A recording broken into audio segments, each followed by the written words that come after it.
Alright, got a minute left. Try to fix this. The thing that the problem is this happy-go-lucky scientist idea. It's don't worry, be happy science. Like somehow you can be serious in understanding what's happening on planet Earth, analyzing it, observing it, and that you can't take notice of the consequence, the meaning of it, in the sense that, this sentience was created just to move things through this mush, and that through that process, just harsh waste has been created. And to be dancing through that, to be using cliche, presumptive nonsense like, well, nature knows what it's doing, or it's the survival of the fittest. It's the, the competition. So what? A lion tears the throat out of another.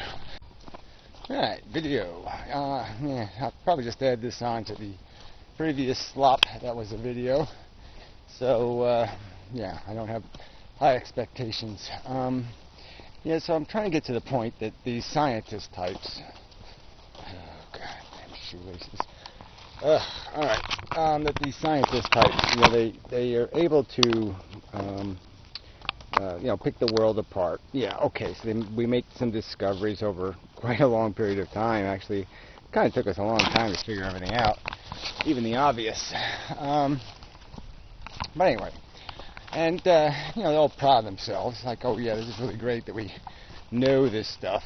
We have these equations, and, we can figure out how certain things work and build ourselves instruments to detect things and all that, and so that's all very nice. But the most important thing to dissect, to take apart, really is, what are we made out of? I mean, our psychology. What drives us? Dissecting psychology seems to me to be, the biggest and best game in town. Not treating psychology, unfortunately. I mean, that's, psychologists, psychiatrists are all preoccupied with creating happy humans, and they don't seem to be very interested in doing the, Galapagos Island kind of research of psychology, which is let's figure out what we are. Let's find out what the truth of this thing is. How did our psychology evolve, and what's it evolved to do, and how does it function, and how does it make us function? That's really the important part of this game that people are playing. I mean, if people are going to start talking about empathy, as if it's a thing, like it's something other than just an emotion, completely owned by concepts like cuteness, or attraction, or love, or affection, and that all those things are incredibly corrupt. They have no purity. There's no referee or umpire kind of fairness built into our definitions of those things.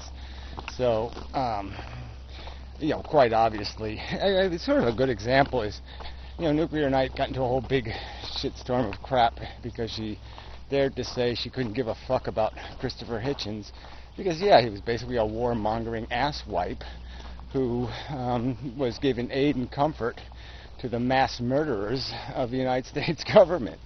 Fuck him in the ass. I'm not going to give a damn about him either, because he's a murderer.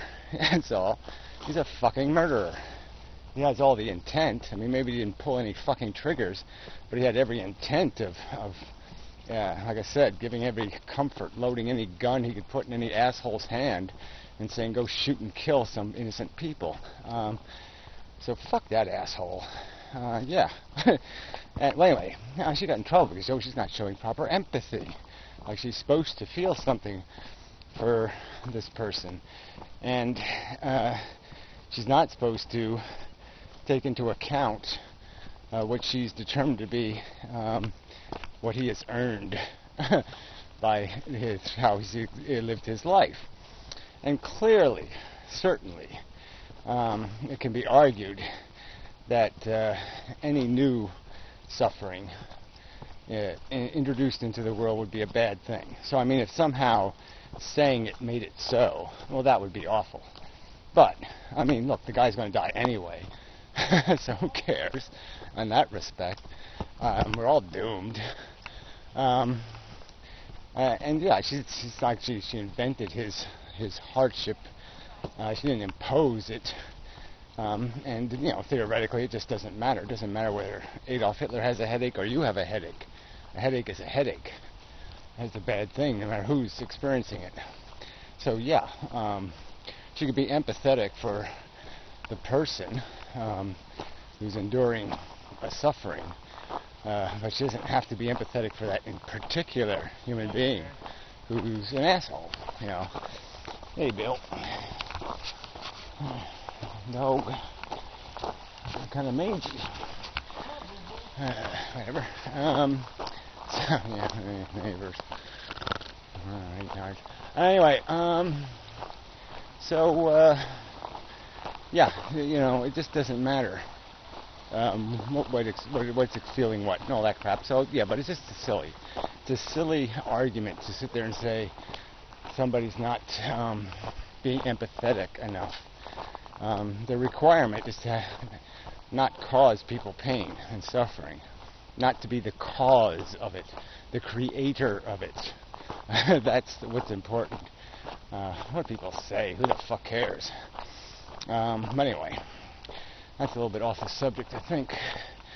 Yeah, the point was is that, yeah, our empathy is going to be conditional. And it's ideally, it should only be, it should go through the filter of our highest intelligence.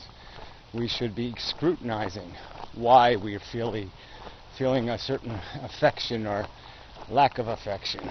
Why there's a hypocrisy perhaps in how we are expressing our empathy. That for some reason some people don't glean it. It doesn't. The emotion isn't provoked.